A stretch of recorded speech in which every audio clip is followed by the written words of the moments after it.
পৃথিবীতে আমরা বেশিরভাগ মানুষেরাই দাঁত থাকতে দাঁতের মর্যাদা বুঝি না। তো আমাদের যাদের বাবা মা থাকে, বাবা মা বেঁচে থাকাকালীন আমরা বাবা মার অনেক সময় কদর করি না।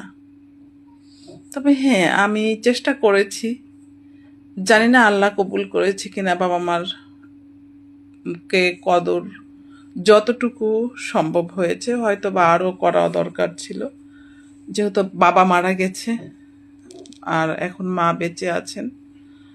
তো আলহামদুলিল্লাহ, আল্লাহর কাছে অশেষ অশেষ শুক্রিয়া।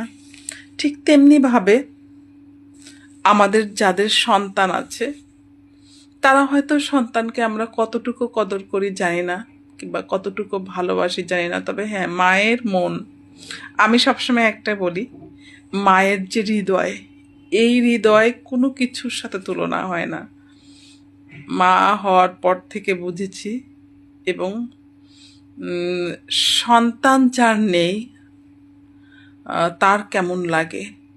যেমন আমার যত কষ্ট হোক, যখন সন্তানদের কথা ভাবি, সব কষ্ট অনেকটা লাঘব হয়ে যায়।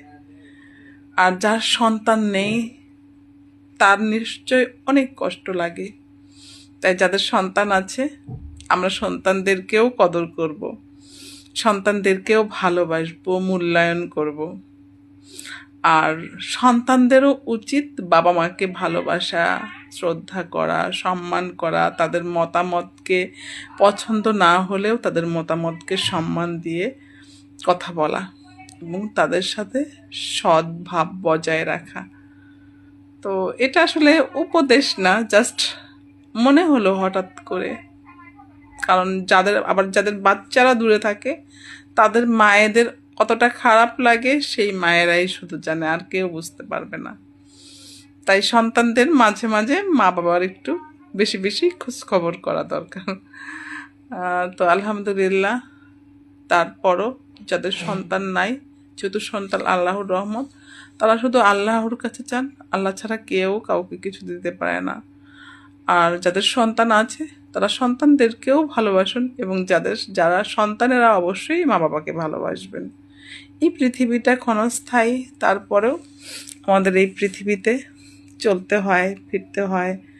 আমাদের অনেক রকম সমস্যা আছে, অনেক রকম বিপদ আপদ আসে।